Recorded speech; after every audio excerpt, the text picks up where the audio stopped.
தேமுதிக தலைவர் விஜயகாந்தின் இறுதிச் சடங்கில் பங்கேற்க பொதுமக்களுக்கு அனுமதி இன்றி அறிவிப்பு வெளியாகியுள்ளது. தேமுதிக தலைவர் விஜயகாந்த் நேற்று டிசம்பர் 28 காலை காலமானார். அவரது மறைவை தொடர்ந்து அவரது உடல் சென்னை தீவுத்திடலில் பொதுமக்கள் அஞ்சலிக்காக வைக்கப்பட்டுள்ளது. அங்கு கட்சி தொண்டர்களும் ரசிகர்களும் பொதுமக்களும் பல்வேறு பிரபலங்களும் விஜயகாந்த் உடலுக்கு அஞ்சலி செலுத்தி இரங்கல் தெரிவித்து வருகின்றனர். இதைத் தொடர்ந்து கோயம்பேட்டில் உள்ள தேமுதிக அலுவலகத்தில் மாலை 4:45 மணியளவில் இறுதிச் சடங்கு நடைபெறுகிறது.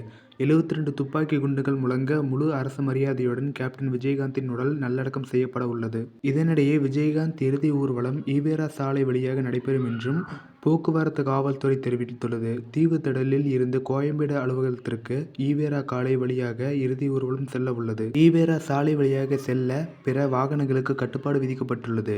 இறுதி ஊர்வலம் முடியும் வரை ஈவேரா சாலை வழியாக செல்வதை தவிர்க்க போக்குவரத்து காவல்துறை வாகன ஓட்டிகளுக்கு அறிவித்துள்ளது. மேலும் விஜயகாந்தின் இறுதி சடங்கில் பங்கேற்க பொதுமக்களுக்கு அனுமதியில்லை என்றும் உடல் நல்லடக்கம் நிகழ்வில் குடும்பத்தினர் உறவினர்களுக்கு மட்டுமே அனுமதி வழங்கப்படும் என்றும் காவல்துறை தெரிவித்துள்ளது. அதன்படி முக்கிய பிரமுகர்கள் மற்றும் குடும்ப உறுப்பினர்கள் 200 பேருக்கு மட்டுமே அனுமதி அட்டை வழங்கப்பட்டுள்ளது. மேலும் விஜயகாந்தின் இறுதி சடங்கில் தமிழக அரசு சார்பில் 2 அமைச்சர்கள் பங்கேற்க உள்ளனர். அமைச்சர்கள் மா. சுப்பிரமணியன், தாமு அன்பரசன் அரசு சார்பில் இறுதி சடங்கில் பங்கேற்பார் என்பது குறிப்பிடத்தக்கது.